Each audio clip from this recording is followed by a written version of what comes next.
Now, into the ticket office of Disneyland. Oh boy, let's do this. Don't think the CIA is going to be trying to hack your second-gen iPod. I didn't think so. There might have been a lot of illegal music on there. I wouldn't doubt it. But, I mean... You were supposed to bring death to the flagships, not join them. Google has found a new way to piss me off. iTunes is a constant source of embarrassment. Every time I say it, it's going to suck even more. May I present to you the cat? I am Nadella. I can't do it anymore without laughing. I was going to do the whole thing. Welcome, everyone, to the Calling All Platforms podcast. I'll be your host tonight, Caleb. I'm here with Landon. Hello. And, predictably, if it's me talking at the beginning of this, no Wes. Wah, wah. Which, I mean, it kind of tracks. It is very close to the holidays, and he is at some kind of party, Christmas party, something or other. So he's having a party, and we're going to be talking tech. So I don't know who you think is the winner listener between us. I mean, but I'm going to go out and say he probably is at a place with food, so... That's true. I have a Dr. Pepper over here, so that's good. You know, it's not bad. It could be worse. Yeah. All right, listener. We're here to catch you up on all of the amazing tech stuff that has happened over the past couple of weeks. To be clear, being December, that's not much. No. And a lot of the things that have happened were not amazing in like a positive way, but we're going to talk about all of them. So we're going to actually start off, because Apple has predictably done nothing over the past 2 weeks, with some Google news. Landon, Google Messages might have a dedicated stop button for RCS business messages. Yes.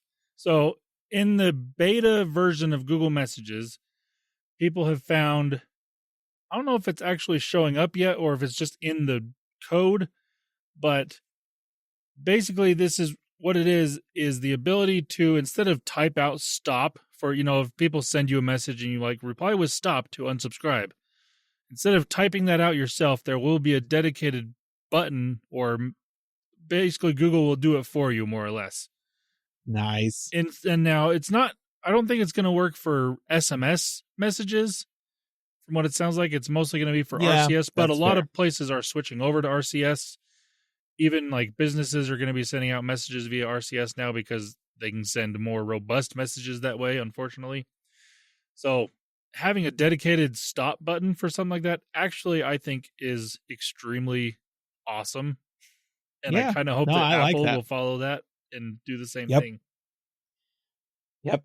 Full on copy that, Apple. Yeah. I love it. That's a great concept. So this is just in the beta version, and I can't remember if it's physically there or not, or if it's just in the code. Either way, this gives me a lot of hope that it actually will show up, because Google does, every once in a while, do something right for its customers, and this would be one of those things. Yeah, I mean, that's kind of how all these companies are. Every now and again, they do something good for customers. Yes. Most of the time, no, but sometimes they accidentally stumble onto it. Yeah, pretty much. Well, very good. I like that. Now, let's move on. Waze police reports showing up on Google Maps for Android Auto? Yeah.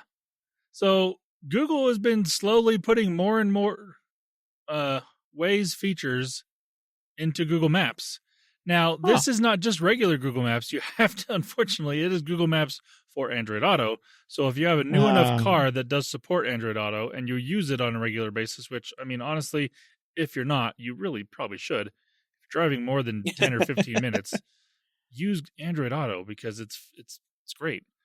It's better than whatever the manufacturer of your car put in. That's definitely. For sure. But yeah, so these police reports are showing up inside of Google Maps on Android Auto, which is basically like if there's a crash in the ahead of your route, then it will show up there, not just based on what people inside of like users of Waze are reporting, but actual police reports. So that is nice. It's going to be a little more accurate than sometimes what might be posted from Waze users, because they could put something in there that isn't actually there if they wanted to be mean, I guess. Oh, yeah.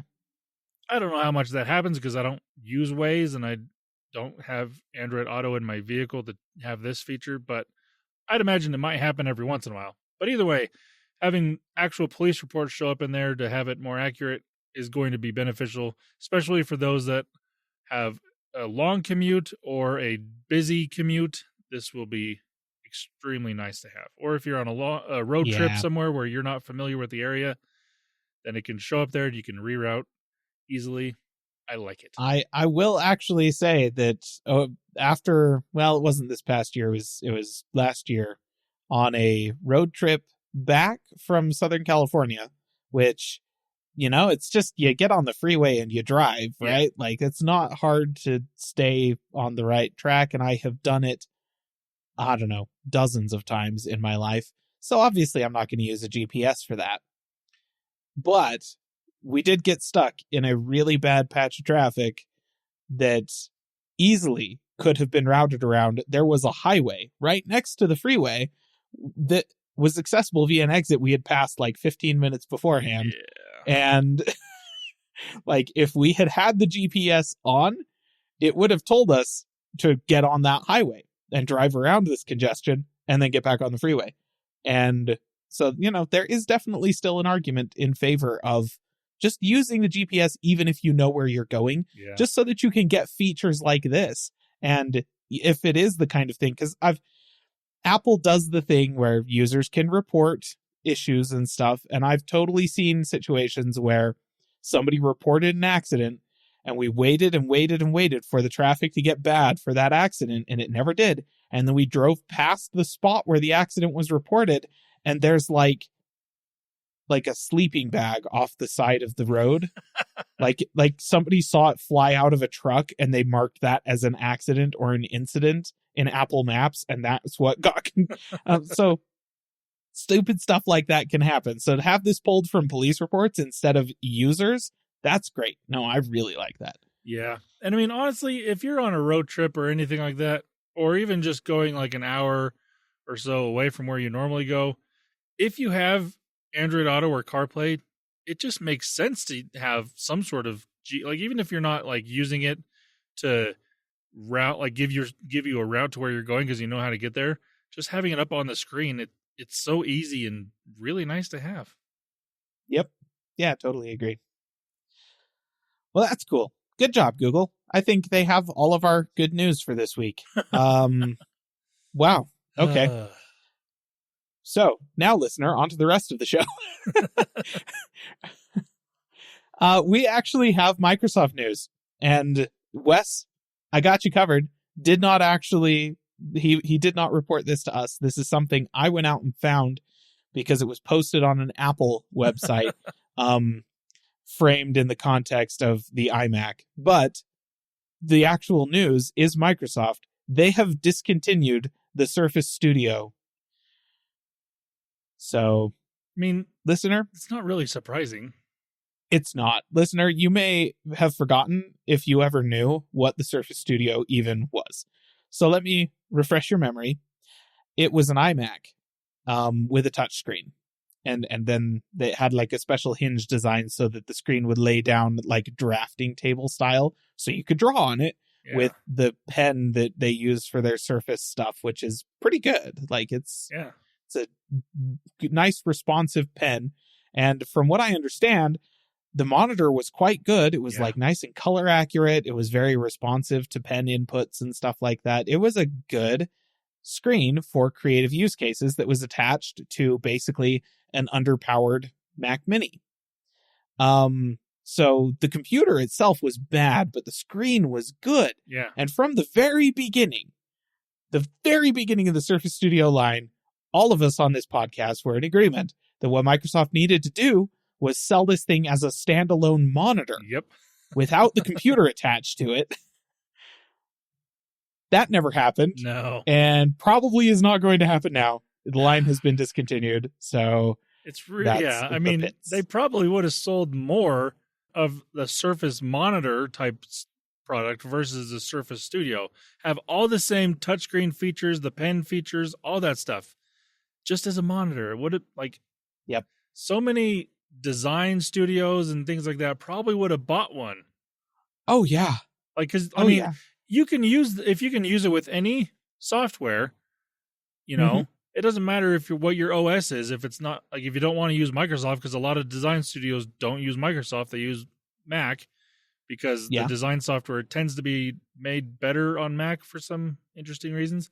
But yeah, in a lot of cases, obviously you don't care about using a touchscreen on a Mac, because the Mac OS is not made for that. But if you can draw on it, use specific software for drawing and things like that, that's where it would come in really handy. So, and that's obviously what Microsoft was going for by making this. It's just that the target audience does not use Windows machines.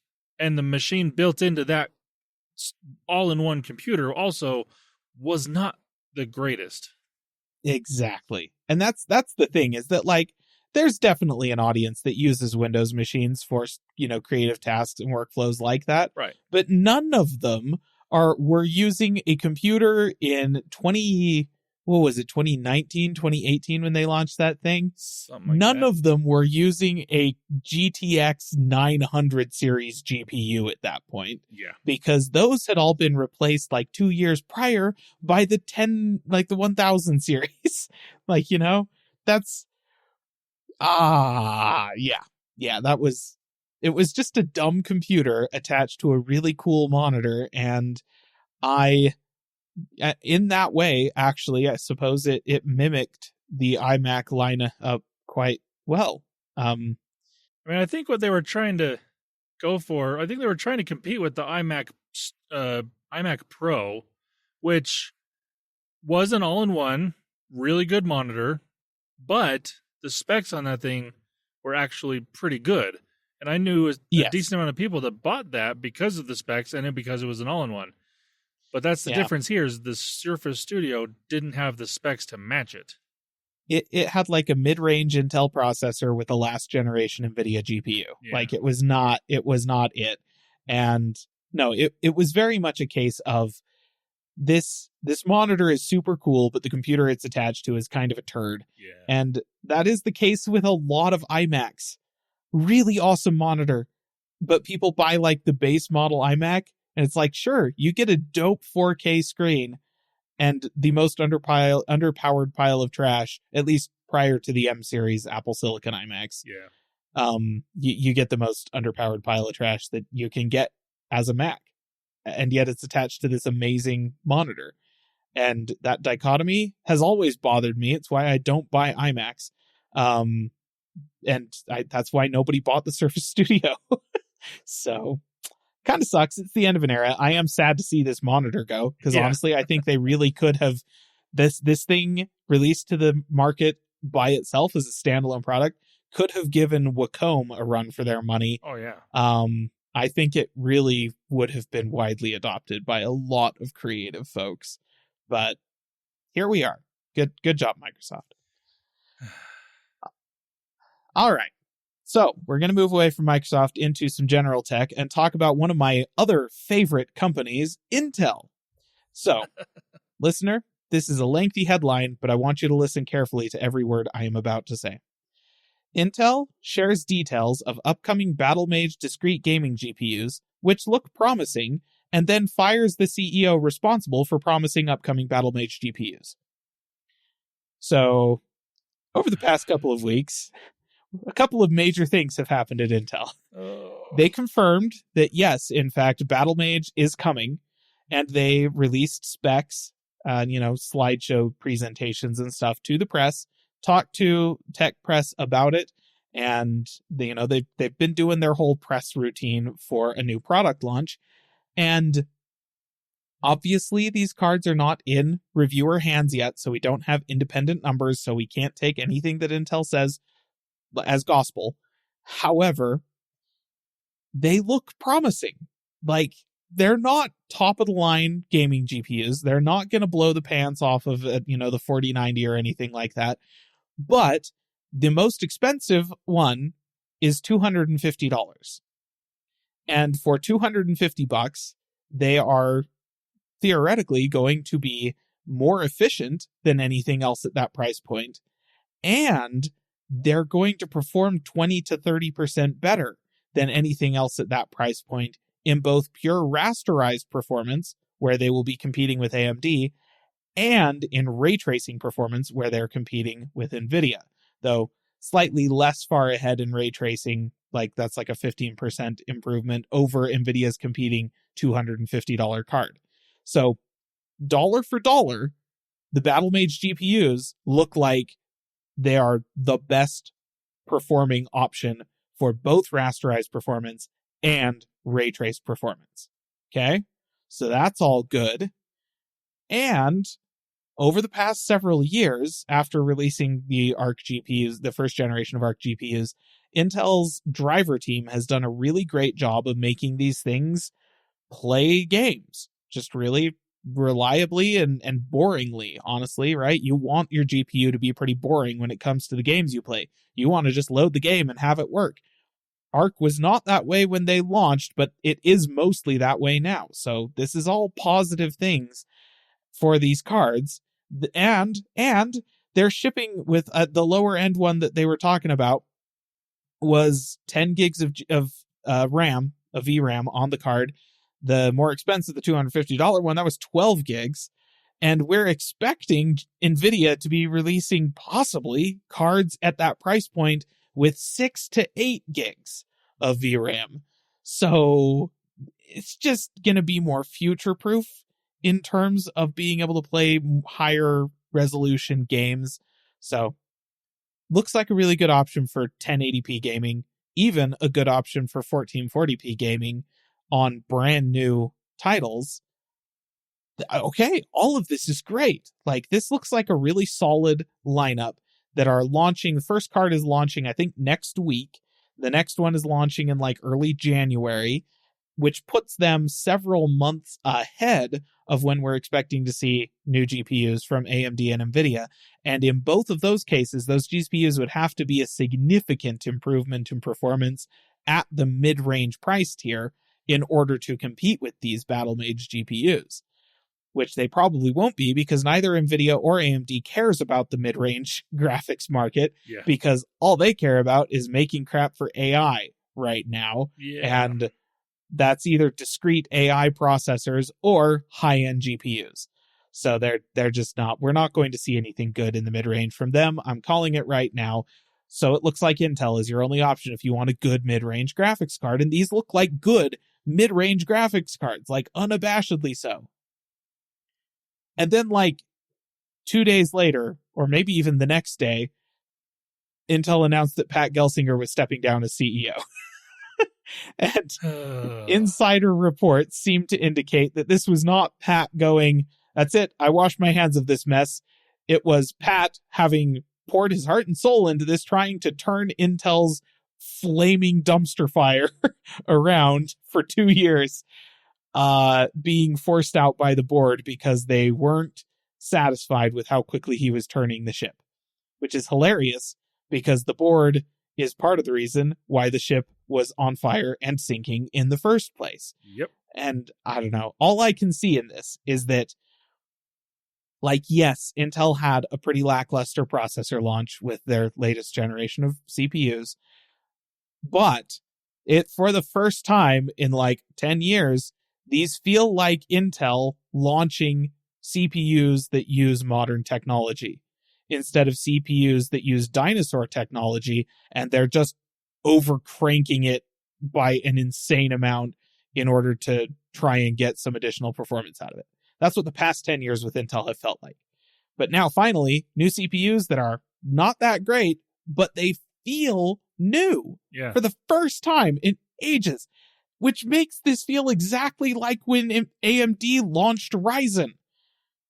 When Dr. Lisa Su came in to turn AMD around because they were releasing dinosaur technology processors that were 10 years behind, and they were just over cranking the wazoo out of them to try and get some more performance, and they were crap CPUs.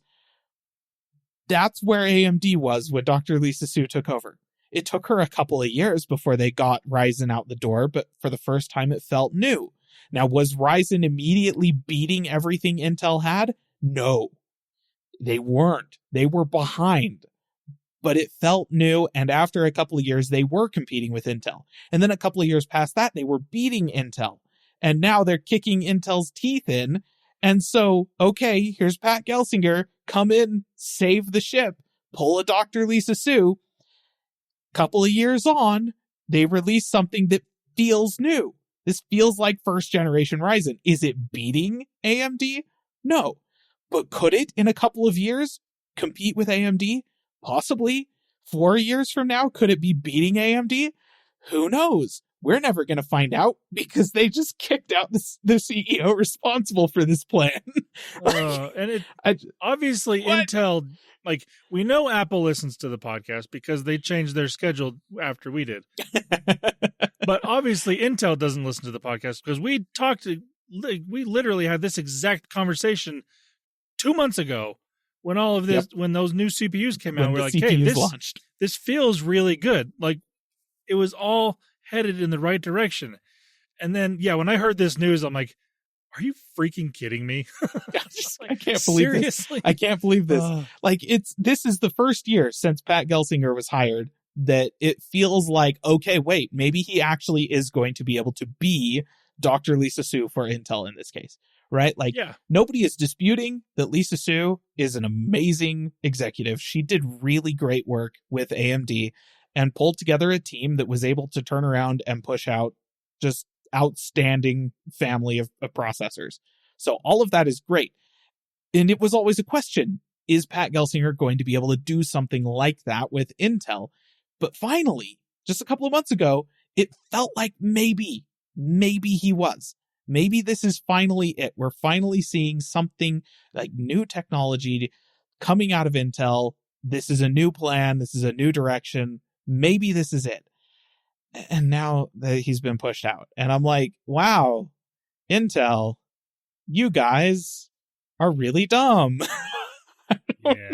I don't know. Like, Intel is hemorrhaging both money and talent right now. What? No. This was not the move. This was not the call. So, that's okay though. I mean, I'm not worried about Pat. He's a millionaire, so like whatever, he's fine. I don't feel bad for him, but I do feel bad for us as consumers who need competition in this space in order for stuff to remain price competitive and continue improving and stuff like that. And so, it was like, oh, maybe Intel is going to be able to finally start competing with AMD in this race. But oh man, we'll see. The only reason this might make sense is if by some miracle they poached Dr. Lisa Su from AMD, which I don't think is going to happen. Nor do I really want that to happen because I'd rather have just things stay the way they were and keep the competition going. I would like two CEOs in the space that are both capable of leading successful companies that will compete with each other, right? I don't want one CEO to share among the entire industry who's good at this. So that was Intel. Cool. The ship continues to listlessly drift and sink, and their board is full of morons, but okay. Cool. Yeah, I mean, it's almost like Pat Gelsinger had gotten the ship from being completely engulfed in flames to it's just smoldering now. So let's see how things go. We can almost start to patch things up because no, it's not anymore because now the flames are going to kick back up probably, unfortunately. Yeah.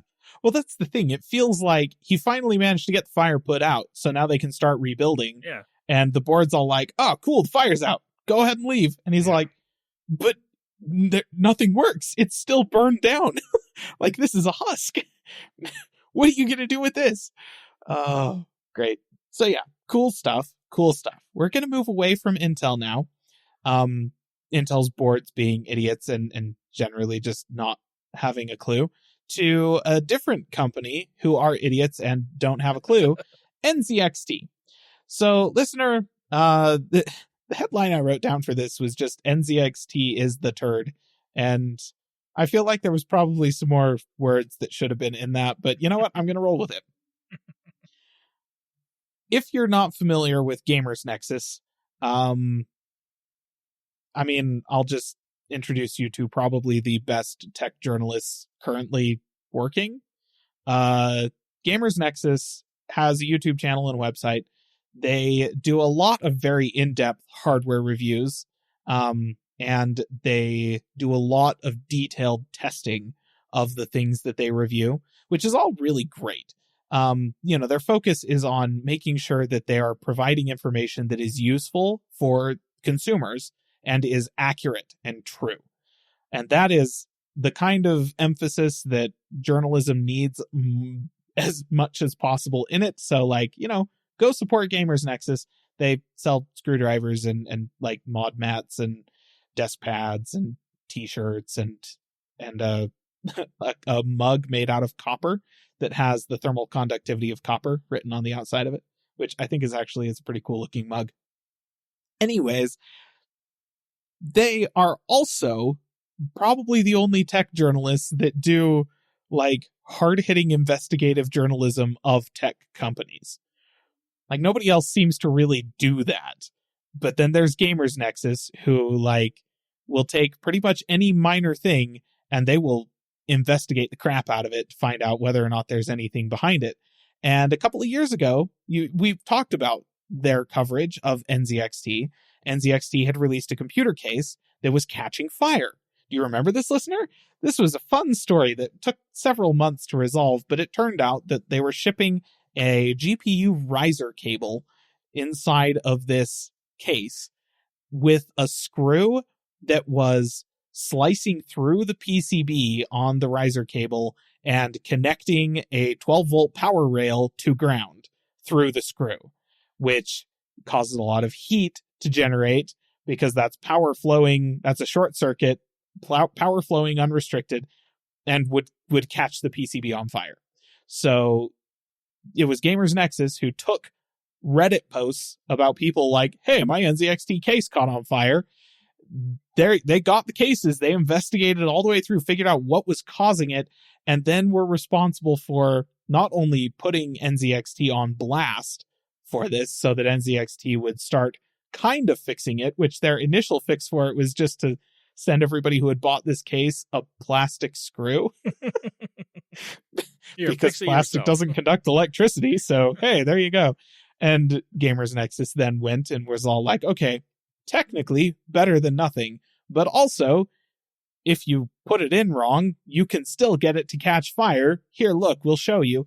And then they went to the FTC and demonstrated to the FTC with an abundance of evidence that, hey, this company has got a fire risk that they're selling to millions of people. The actual solution is to replace the riser card in this case.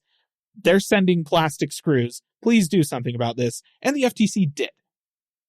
They forced NZXT to recall the riser cables and replace them. So this is the kind of thing that Gamers Nexus does and has done with NZXT. This past week, they released a video that was like an hour long or something like that, going into incredible detail on an NZXT gaming PC rental program, which they were like, they were basically calling them out for bait and switch tactics against their customers and straight up false advertising, which, listener, you may be aware, is illegal. So yeah, they put them on blast and essentially called NZXT out for, it's an hour-long video. I'm not going to go into everything that they called them out for. What it boils down to is that if you went to try and rent a computer from NZXT, which, to be clear, listener, was a terrible idea, the monthly cost of the rental was like $250, which means that if you were to rent the thing for like 4 months, that's $1,000 computer.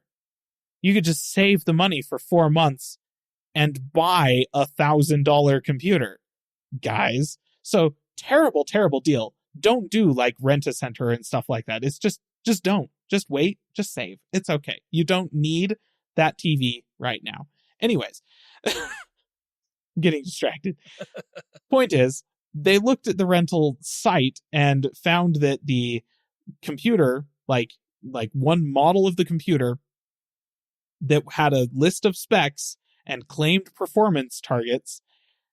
You could purchase it or you could rent it. If you purchased it, it had one GPU in it. If you rented it, it had a different GPU in it.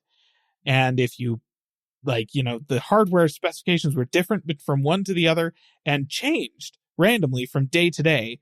But the claimed performance metrics of this computer did not change, which is not how that works. If you change the hardware, then the performance of the hardware is going to change. That's physics. So yeah, it's a whole thing. If you really want to see it, they had obviously the original video covering their investigation. And then NZXT released a response to that via a video and blog post on their website. And they posted a response to NZXT's response. And then in that response kind of teased that turns out there's a whole rabbit hole here that we're going to start digging our way down to see where it goes. And so there's more coming with that. But as it stands currently, maybe don't buy stuff from NZXT, and especially don't rent anything from NZXT. That's just a terrible idea. Okay. Now, brought to you by the holiday season, listener, a rant on LED Christmas lights. So this is just a thing that is on my mind because this weekend I went to basically every store in the local vicinity of my house that sells Christmas lights, and I bought a strand of LED Christmas lights from all of them. Spent almost $100 on just Christmas lights to try and find one. Just a white light string that looked remotely similar to an incandescent string of lights. Listener, I don't know if you've ever bought just white LED Christmas lights before, but they are a problem with LEDs in general, white ones. It's really easy with a light emitting diode to make blue light. That's why most of the alarm clocks that you bought, the alarm clock docking stations for your iPod back in the day, unless you're younger than me, in which case you probably never had one of those, and it's okay, I don't feel old. Anyways, those all had blue backlights and stuff like that, and they were super obnoxious because it was you'd turn the lights off in your room and it was the sun sitting on your bedside table. Anyways, it's really easy to make an LED produce blue light because that's how the technology works, right? It just makes blue really well. It's really bright and it's really harsh. And so making white come out of an LED, you know, I don't know how much detail I need to go in and how light is produced, but white light is the presence of all wavelengths of light, visible light. That's what makes something white light. The sun produces in roughly equal quantities every wavelength of visible light, and therefore it is white, right? Light bulbs, incandescent light bulbs, do not do that, right? They produce, generally speaking, most of the wavelengths of light, but they skew slightly towards reddy orange wavelengths, which makes them, especially when they're dim, appear very warm, yellow colored, right? LEDs produce very sharp, harsh, single wavelengths of light. They don't produce a broad spectrum of wavelengths. It's a single wavelength. So if you've got a blue LED, it's blue. There's nothing else in there. No other colors present. If you've got a green one, it's just green, right? If you've got red, it's just red. And if you've got RBG and you blast all three of them full power at the same time to get quote unquote white, what you actually get is just blue, just green, and just red. And the red is actually the least powerful one out of all of those. So you get a quote unquote white light that feels very harsh and skews heavily toward the blue end of the spectrum. It's not very comforting. It does not feel like an incandescent strand of LED or of incandescent Christmas lights. So I've been looking for somebody who is using white LEDs that have been tuned to emit more toward the red end of that spectrum, so-called warm LEDs, quote unquote. And it has been a real struggle. I could not find anything. So to the makers of Christmas lights as a whole, I know that there are a few of you out there who care about this, that are actually trying to make Christmas strings of lights that look like they're similar in color and temperature to incandescent light strings. I really need y'all to get your lights into like Home Depot or Lowe's or friggin' Walmart, like anywhere. Cause I got to tell you, I got a strand of lights. I got several strands of lights actually from each of Home Depot and Lowe's and Walmart and Costco and Hobby Lobby. Were there any others? Oh, like the random used goods store that we have, like the outlet that sells just random crap from other places. I looked at Five Below, just kind of all over the place. And I got to tell you, pretty much every single strand of lights from all of these places was made in the same factory in Cambodia, using exactly the same diodes. So very disappointed with what is available currently in all of these places. I have ordered a string from a company online, from a brand that is not available in stores anywhere, as far as I can tell. And I'm waiting for that to arrive to see if it's okay. But it's just really hard to get a hold of halfway decent LED Christmas lights in this day and age that aren't just basically blue. I don't want blue. I want warm tones. That's what it... Anyways, the nostalgia is getting the best of me there, I suppose. But what you need, Caleb, is more or less what I have on my house. I bought the Govee permanent outdoor Christmas, or not, they're just permanent outdoor LED lights. Now, the downside to the ones I have is they are just RGB LED lights. They do have the Pro ones come with RGBW, which has a white individual white LED, which if I were to buy them now, which would be the ones I get, but you also can program them inside the app to whatever warm tone of colors that you're looking for, which, like, if you buy just strands that are like, you can change the whole strip to one color or whatnot. I don't know how well those will work, but if you can do like the choose your color type thing, it might work better. I don't know. I don't know what you got. So there's a wrinkle to this, because one of the strings of lights that I did get was from Costco, more expensive and significantly higher featured, and they included RGB diodes in the bulbs, so they could do color changing and all of that stuff. They had a whole bunch of different effects and whatnot, so very similar to the lights that you're talking about. And I think that is about the sweet spot for exterior lighting. Right? Especially if there is a white pixel, essentially, a white diode on there as well, because then you can do brighter colors, instead of just being limited to the maximum output of your red diode, which is essentially what you are otherwise. So, like, I think that is ideal for exterior lighting, because from the street, those all blend together. You can't tell, right? You can't see the individual diodes lighting up together in the same bulb. But, so it looks much nicer. And you can obviously color change and kind of try to get it to skew more toward red. Now, with the Costco strand that we had, it did not let you do like a broad color picker wheel type thing. They just had like 5 or 6 different pre-programmed colors. Right. And their warm white was just lighting up all 3 diodes in sort of like a red-ish leaning way, but it was not that warm. And their yellow, which was probably the closest to something usable, was just, it honestly was too green.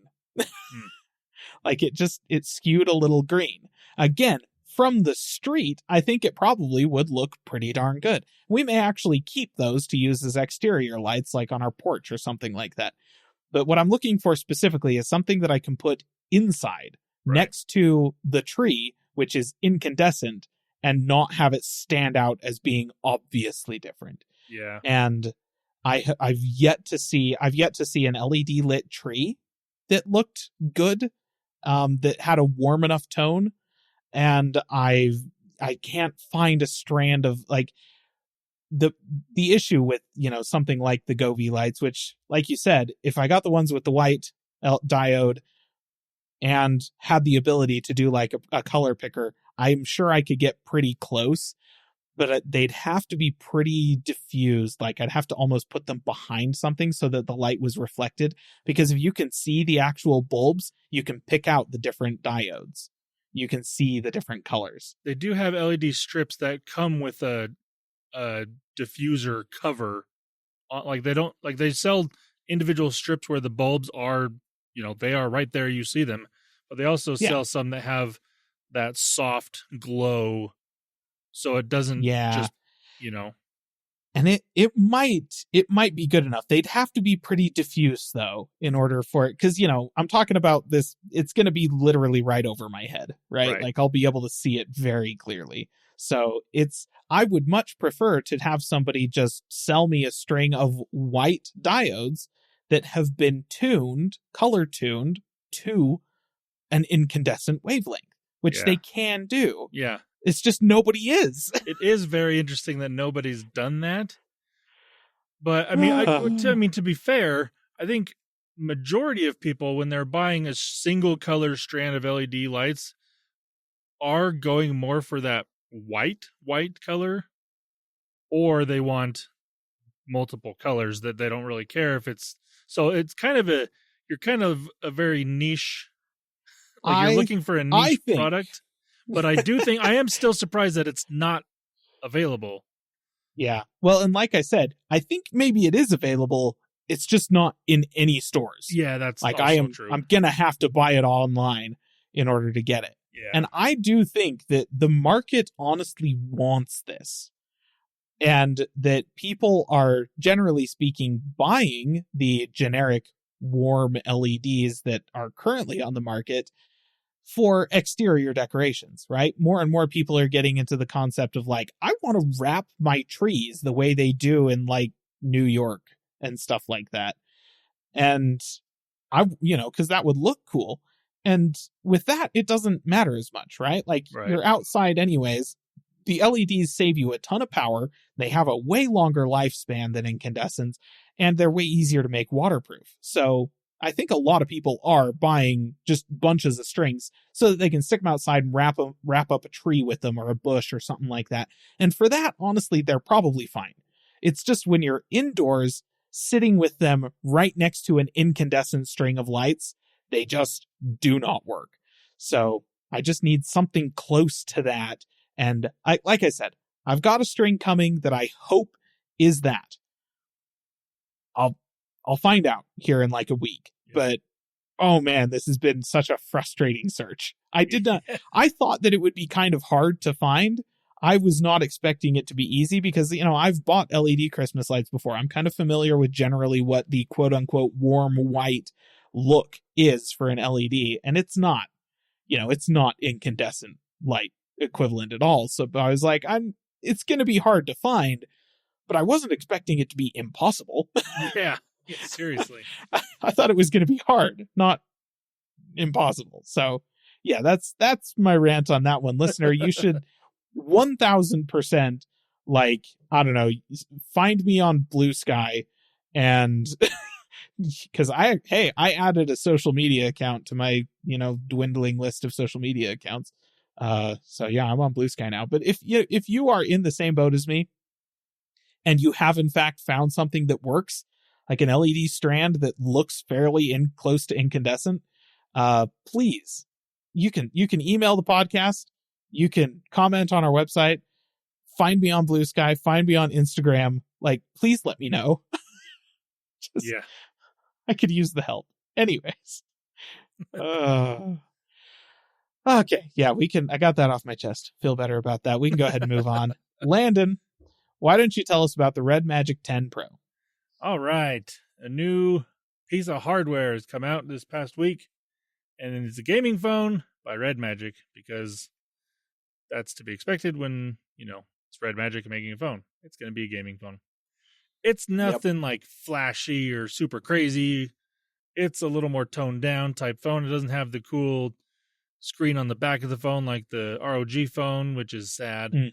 But it is still pretty cool based on the specs and the price. That's my favorite part. But I will get to that in a minute. So the specs on this thing, it's got a 6.85-inch display, and it is a full display. It's got an under-display front camera. In other words, don't use that camera. It's got and that display is 1.5K display, so it's a pretty decent display. It comes with either 12, 16, or 24 gig of RAM options. Why you need 24 gigs of RAM in a phone, I don't know, but that's an option. It also comes with 256, 512, or 1 terabyte gigs of storage. It's got a 7,050 milliamp hour battery, which is massive in a phone, and I love it. You can charge up to 100 watts speed, which is also pretty freaking fast. Obviously, it's USB-C because mini or micro USB could not do those speeds. No. Camera-wise, it's got a 50 megapixel main sensor and then a 50 megapixel ultra wide, so just the two sensors, but that's fine. It comes in 3 different colors: shadow, dusk, or moonlight. Very fun names. And then this is the best part: the price starts at $649. Whoa, that's not bad. So that, I'm assuming, is the 12 gigs of RAM and 256 gigs of storage. But when you include all of the other specs, 6.85-inch 1.5K display and a 7,000 milliamp hour battery, that's pretty freaking awesome. Cow. No, that kicks the pants off the iPhone. Holy snot. And I mean, obviously they go up from there. They have the 650, 799, or 999. So even if you max this thing out with 24 gigs of RAM, 1 terabyte of storage, $999. Pretty awesome. Good job, RedMagic. That's the main reason I want to talk about this phone, is because the price on this thing is phenomenal and the specs are great. I don't know how the software is on RedMagic phones. Based on the looks of it, it's not that far off of what you're going to get from a Pixel phone. It's a little different. I mean, what phone is not different? It's going to be a little customized, but it's not a bad looking phone. And for that price, it's pretty awesome. Yeah, no, that's great. Holy cow. So if you're interested, look it up, get some more details. You'll be able to find it most places you can buy a phone. Probably not at your carrier, but don't buy a phone through your carrier anyways. That's true. Huh. Wow. Well, look at this. Landon has got all the good news tonight. And I'm over here whining about everything. Yeah. Be like Landon, listener. Be positive. Okay. At least this week. Well, cool. Yeah, that's true. There you go. An unabashedly pretty dang good Android phone. I like it. All right. We're going to go ahead and move on to some gaming news. And I don't actually really have gaming news per se, but I do have another entry in our favorite segment, my favorite segment to talk about, which is also somewhat negative. For those of you that are out there that are really sick and tired of just paying for a license fee that can get revoked at pretty much any time for all the games you play, you may have noticed that Indiana Jones and the Great Circle came out just this past week. So let's talk about what you can play instead of Indiana Jones and the Great Circle. I was actually kind of surprised by the number of options that are available to you via DRM-free solutions like GOG.com. For instance, if you really just want to play an Indiana Jones game, right? Like you just want a fun Indiana Jones romp in a video game form, and that's all you're looking for, honestly, nobody does that stuff better than the Lego games. Yeah. And there's 2 Lego Indiana Jones games. You can get both of them on GOG. I didn't know that, but they're there. You can grab both of those. Or if you're looking for a non-Lego Indiana Jones game that is an adventure type romp, whatever, cannot speak necessarily for the quality of these because I have not heard anything about them. But there are, in fact, a couple of third-person action-adventure games and a couple of like older point-and-click adventure games that are Indiana Jones games on GOG as well. One of them is Indiana Jones and the Last Crusade, which is, obviously the movie tie-in and came out about the same time as the movie did. So, that's old, but you can buy it. There were 4 different games, so it makes 6 Indiana Jones games on GOG in total that you can buy. You get all 6 of them for less than the cost of Indiana Jones and the Great Circle. Yeah. So, and you get a keeper. And you can download all of them and stick them on an external hard drive disconnected from the internet and install them on a computer 30 years from now when society has collapsed and still play them. So, neat.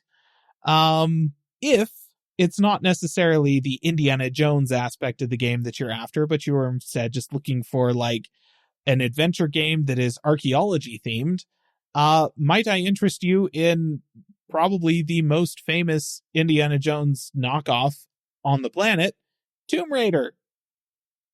Also on GOG. Yeah. So many games on GOG from the Tomb Raider franchise. Honestly, the only one that they did not have, the only Tomb Raider game that I'm like, actually, good Tomb Raider game, probably the closest in scope to Indiana Jones and the Great Circle, that is not also kind of a terrible game, was Rise of the Tomb Raider. They do not have that on GOG, but they do have the Tomb Raider reboot prequel to like the game before that in the franchise, which is also an excellent game.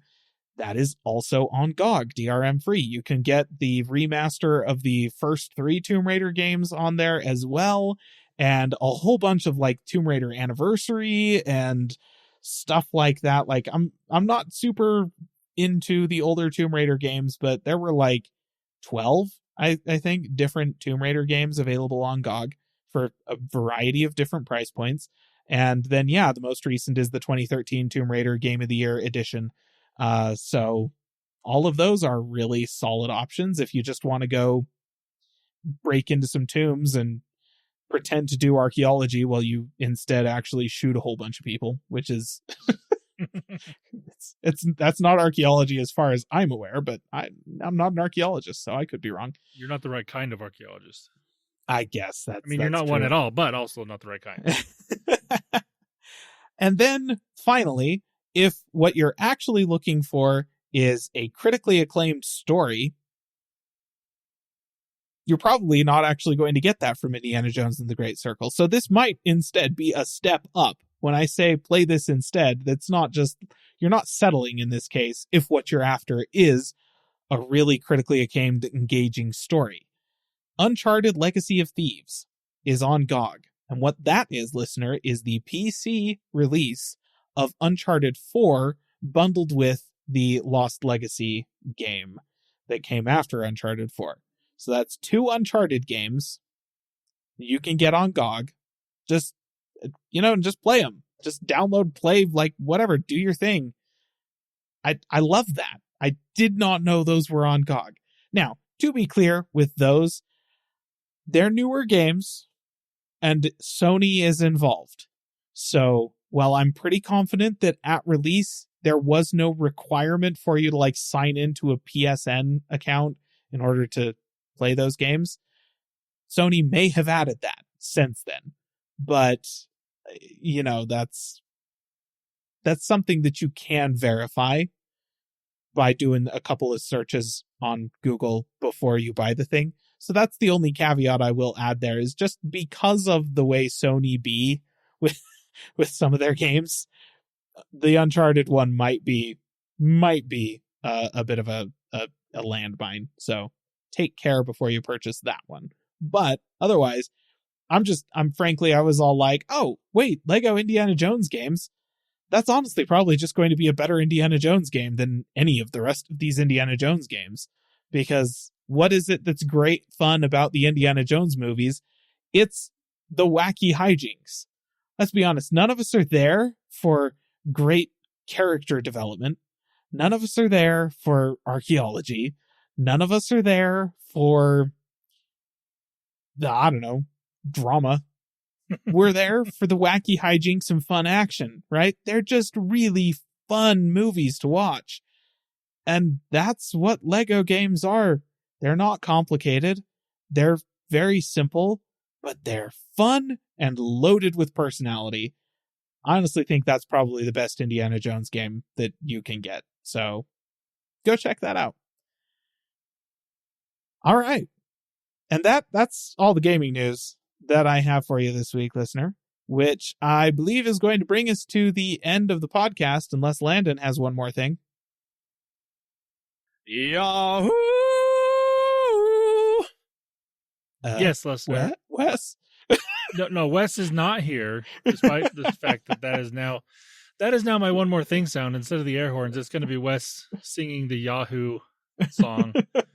And it's a shame that he's not here to hear that for the first time. But when it happened last week, I'm like, okay, that's happening.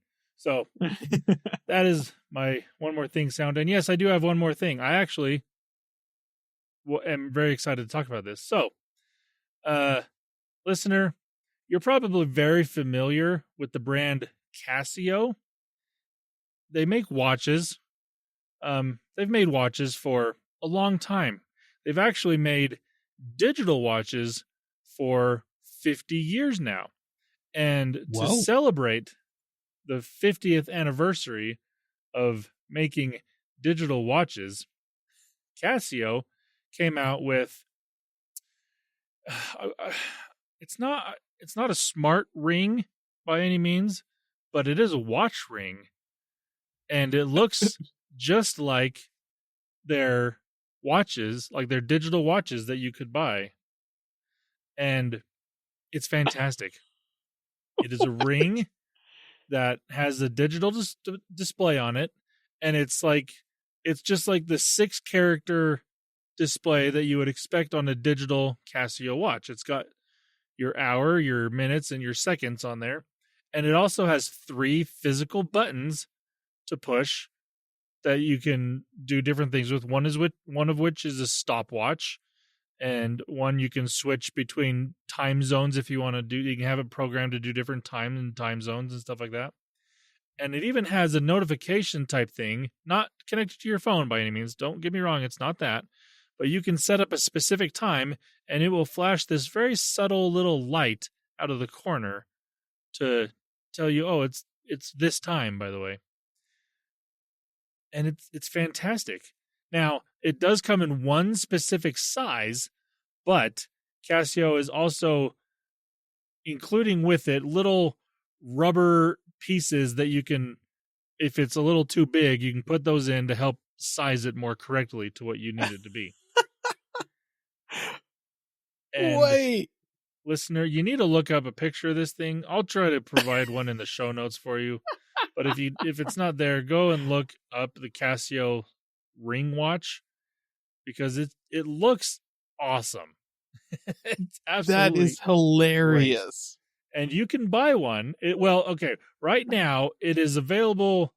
Let's see. It's available in China, I think. Let me see. Oh my yes, gosh. it is available. No, thing. it's available in Japan for 19,800 whatever yen is. I don't know what Japan uses. Yeah. Yeah.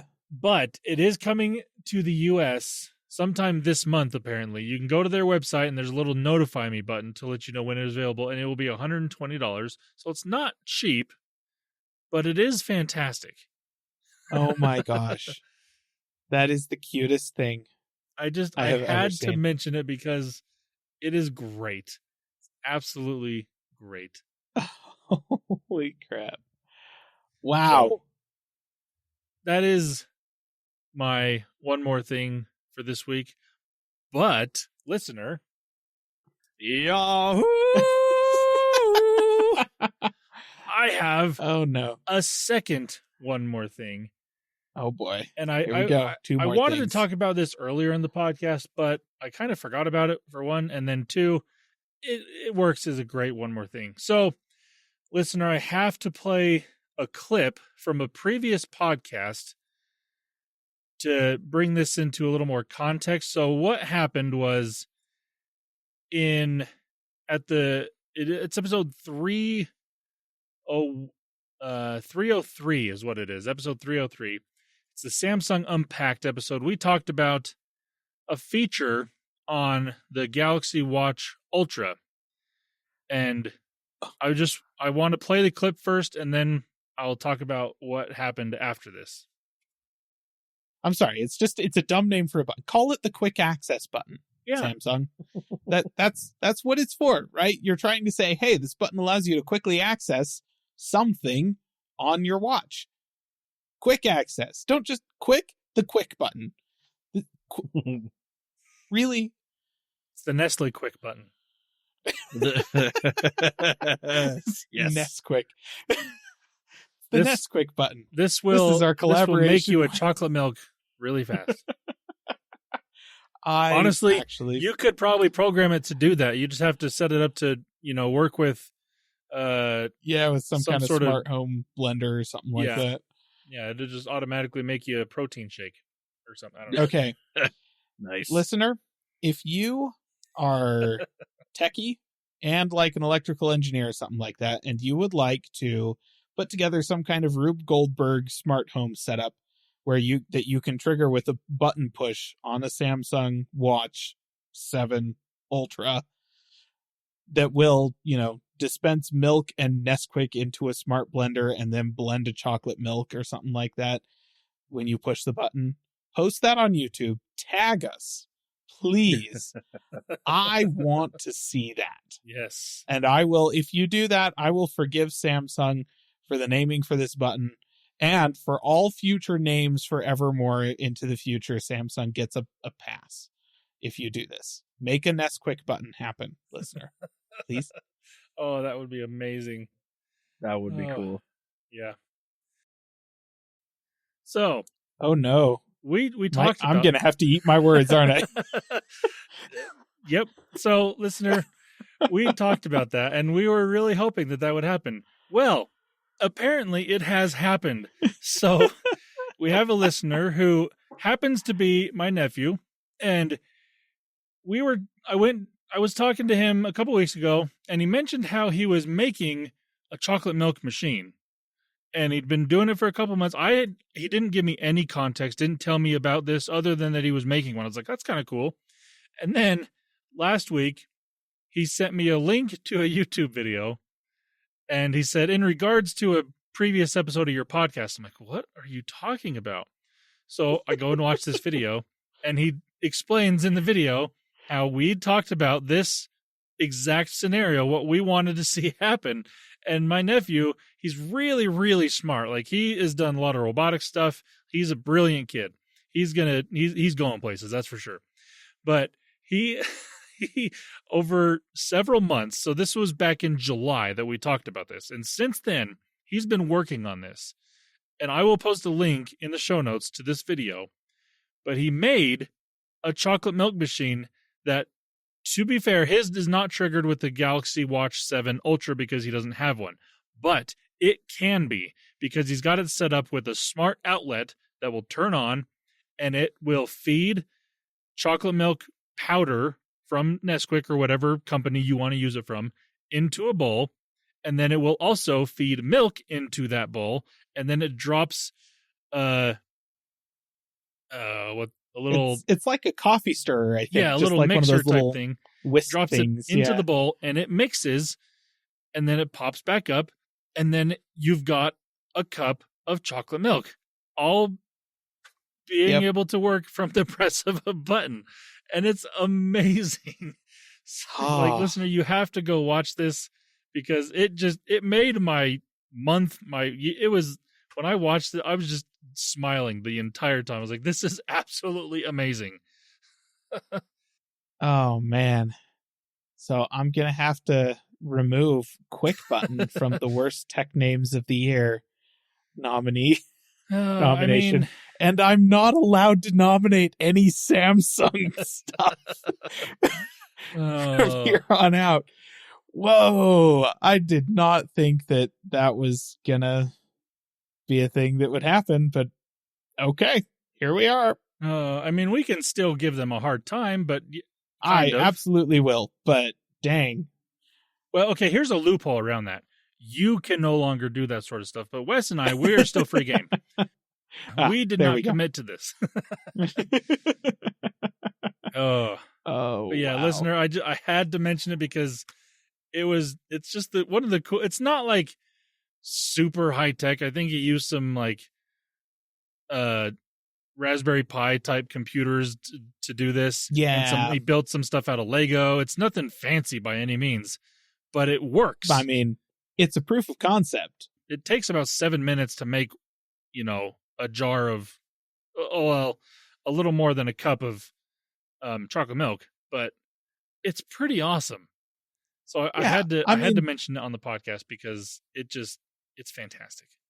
Yeah, it's a proof of concept. It's in the concept stage, but yeah, that's just hilarious. Yeah, so that's my my 2 more things for this episode. Well, there you go. Awesome way to end that. I love it. All right, listener. That's our podcast for this week. Thank you so much for joining us. As we approach the end of the year here, we've got some exciting episodes coming up. We're going to have our awards show toward the end of the month, and then get to do our wish list at the beginning of next year. That's always a good time. Yeah. So definitely a good time to be following along with the podcast. Really thankful for you to sticking it out till the end here with us. And if you would like to get a hold of us with regards to the podcast or with regards to, in particular, LED Christmas lights, you can get a hold of us on our website via the comments. You can email us at podcast@callingallplatforms.com. You can find us on Twitter, which is what it's called, at CapTechPod. You can also find us on Facebook at Calling All Platforms, and you can find us on YouTube at Calling All Platforms Tech and Calling All Platforms Gaming. There's not actually any new videos over there, but the comments are still open. So you can also find us right back here, the podcasting app of your choice, next week. So until then, listener, bye-bye. See ya. Calling All Platforms is a production of Supporter Sound Studios. To learn more about how you can support the podcast, go to www.patreon.com/callingallplatforms.